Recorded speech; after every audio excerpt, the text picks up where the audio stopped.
Mungkin ada kayak gitu. Siapa bilang? Ana bawakan di situ kisah nyata. Kejadian pada tahun 1955. Kalau kemarin kita dengar di Banjarnegara ada kasus apa? Ada kasus tanah longsor. Ini lebih dahsyat dari tanah longsor. Kejadian di sebuah dukuh namanya Dukuh Legetang. Itu di komplek Dieng. Dukuh itu apa ya? Dukuh itu bukan makanan, bukan. Dukuh itu apa? Bukan desa. Dukuh itu dusun. Dusun itu RW. Ya, RW. Jadi kampung kemudian dibagi-bagi lagi. Dukuh. Ya. Dukuh namanya dukuh apa tadi? Legetang. Dukuh ini ya terkenal sangat subur tanahnya. Sangat subur tanahnya. Sehingga penghasilan penduduknya luar biasa dari sayur-sayuran. Rata-rata mereka orang-orang yang kaya-kaya. Setiap tahun panen. Di tempat lain nggak panen, di situ panen. Di tempat lain panennya dikit, di situ banyak. Di tempat lain kualitasnya jelek, di situ baik. Itu dukuh, namanya Dukuh Legetang. Akan tetapi subhanallah, berbagai kucuran nikmat dari Allah tersebut tidak membuat mereka bersyukur kepada Allah. Semakin banyak dikasih nikmat, justru mereka semakin tenggelam di dalam maksiat kepada Allah. Hati-hati. Banyak di antara kita ketika dulu masih punya motor, masih rajin ke masjid. Begitu dapat mobil, ke masjid mulai jarang.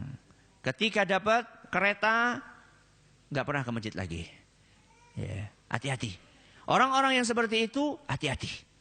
Makanya orang-orang Dukuh Legetang, ketika mereka mendapatkan nikmat dari Allah, bukannya semakin taat kepada Allah, semakin banyak maksiat. Yang namanya judi, perzinaan, bahkan sampai zina dengan ibu mereka sendiri. Na'udzubillahi min dzalik. Dan setiap malam selalu mereka nanggap lengger. Nanggap itu mengadakan. Ya, lengger itu kayak kuda lumping. Dan yang main itu cewek. Dan akhir-akhirnya zina. Setiap malam seperti itu. Setiap malam seperti itu. Sampai datang tanggal 17 April 1955. Berapa? 17 April 1955. Malam hari itu hujan lebat sekali. Petir sana sini, petir sana sini. Gak ada orang yang berani keluar dari rumah. Akan tetapi penduduk desa Legetang, dusun Legetang tetap berbuat maksiat. Tetap minum, tetap judi, tetap zina. Sampai lewat pertengahan malam. Ketika lewat pertengahan malam, hujan berhenti. Sunyi senyap. Tiba-tiba terdengar suara boom. Suara yang keras sekali seperti suara bom. Suara itu terdengar oleh dusun-dusun yang ada di sekeliling dusun Legetang. Tapi nggak ada satupun yang berani keluar. Karena suasananya dingin, gelap, sepi. Setelah itu nggak ada suara apa-apa. Baru keesokan harinya, orang-orang yang ada di sekeliling dusun Legetang keluar dari rumah. Mereka ngelihat ada sebuah gunung. Namanya Gunung Pengamun-amun. Ternyata gunung itu sudah separuh nggak ada. Separuhnya gunung nggak ada. Mereka, gunung hilang kemana ini? Nggak ada separuh.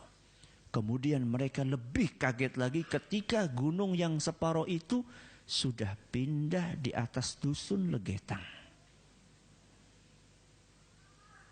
Bukan longsor. Kenapa bukan longsor? Karena Gunung Pengamun-amun ke bawah kayak gini ada lembah. Ada lembah, kemudian di sini ada dusunnya. Lembah ini, sungai ini sama sekali tidak ada longsorannya. Berarti gunung itu diapain? Potong, diangkat. Siapa yang bisa ngangkat itu? Allah Subhanahu wa ta'ala. Maka kalau kita sudah tinggal di suatu komunitas, isinya di situ maksiat, Dan tidak ada yang mengingkari maksiat tersebut. Siap-siap. Siap-siap apa Ustaz? Pindah cepat-cepat. Ya. Kalau nggak ada yang mengingkari lagi.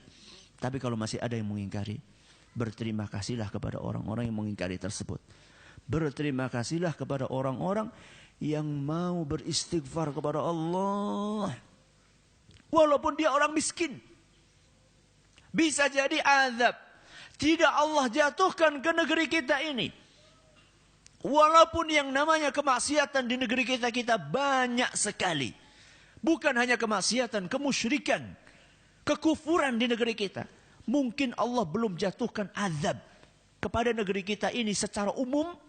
Mungkin karena ada di antara hamba-hamba Allah yang masih duduk bersimpuh, beristighfar kepada Allah. Sehingga Allah belas kasihan kepada negeri kita.